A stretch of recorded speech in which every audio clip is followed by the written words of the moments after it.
My name is Özlem Okuyucu from London School of Economics. First of all, I would like to thank you for your speech. I'd like to ask a question about the crisis in Syria. I am from Turkey, and as everybody knows, Turkey is hosting nearly 2,500,000 Syrian refugees. And some Turkish people are criticizing Saudi Arabia on the grounds that Saudi Arabia isn't accepting refugees and it isn't doing enough for refugees as a rich country. And as you said, there is a responsibility. You said that Saudi Arabia has a responsibility in terms of it's the center for Islam. So some Turkish people are also saying this. It's an Islamic country, so why isn't it doing enough for Syrian refugees?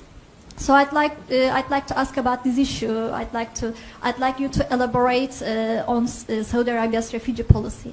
Okay. Thanks. Thank you. I'll ask you to take that directly. Yes, thank you. I think we could have done a better job explaining what we've done with Syrian refugees.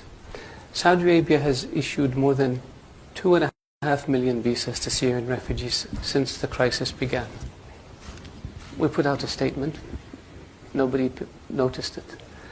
2.5 million came to Saudi Arabia. I think 600,000 or 700,000 still remain in Saudi Arabia. Not one of them lives in a refugee camp.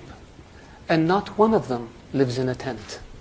Because the custodian of the two holy mosques ordered that all Syrians who come to Saudi Arabia be provided residency permits so they can send their kids to school, so they can have access to medical care, and they can have access to social security, and they can get a job.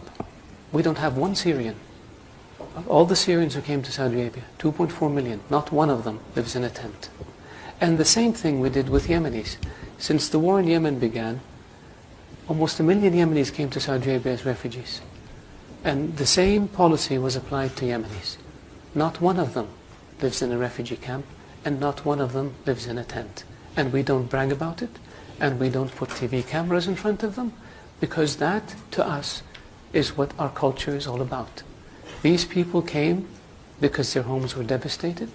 They came seeking refuge and shelter and safety in Saudi Arabia, and we provided for them in a way that is dignified, in a way that doesn't humiliate them, in a way that allows them and their children to lead as normal a life as possible given the circumstances. So I really appreciate the question, so I can educate the audience about our refugee policy. Thank you.